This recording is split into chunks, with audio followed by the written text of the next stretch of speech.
A woman was having an afternoon fling while her husband was at work. It was a rainy, sultry day, and she was tangled up in bed with her lover when horror struck. She heard her husband's car pulling into the driveway.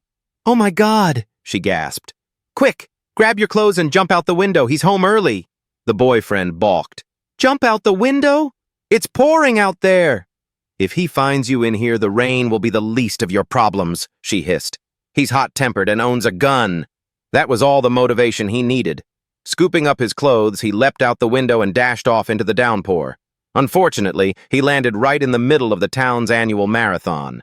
With nothing on but his running shoes, clothes clutched under his arm, he tried to blend in with the 300 other runners. Before long, a curious runner jogged up beside him. "Hey, do you always run in the nude?"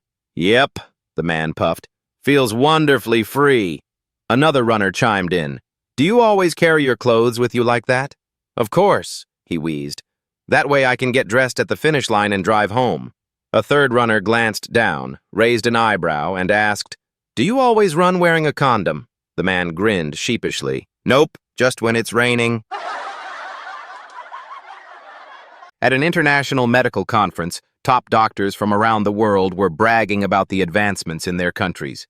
The British doctor said proudly, "In Britain, our medicine is so advanced that we transplanted a man's liver into another patient, and in just 6 weeks, he was out looking for a job." The German doctor smirked. "That's nothing.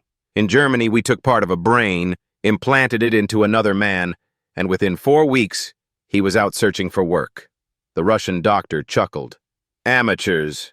In Russia, we took half a heart from one man, placed it into another, and in just 2 weeks he was already looking for a job." Finally, the American doctor leaned back, shook his head, and laughed. "You're all behind the times. Years ago, we took a man with no brain, no heart, and no liver, and we made him president. Now the entire country is looking for work." An elderly couple, both widowed, had been dating for a while. With some encouragement from their friends, they finally decided to tie the knot. Over dinner one night, they got serious, talking about money, where they'd live, and all the practical stuff that comes with marriage. Eventually, the old gentleman cleared his throat, leaned forward, and asked quietly, "And how do you feel about sex?" The lady gave a warm smile and replied, "I'd like it, infrequently." The man sat back, adjusted his glasses, thought for a long moment, then leaned in again and whispered, "Wait, is that one word or two?" A husband and wife were lying in bed late one night when the wife whispered, "Honey, if I die first, will you remarry?" The husband thought for a moment. "Well, I suppose I would. I don't want to be lonely." She frowned. "Would you let her sleep in our bed?" "Probably," he admitted. "Would you let her wear my jewelry?" She pressed. "Sure, why not?" Her voice grew sharper.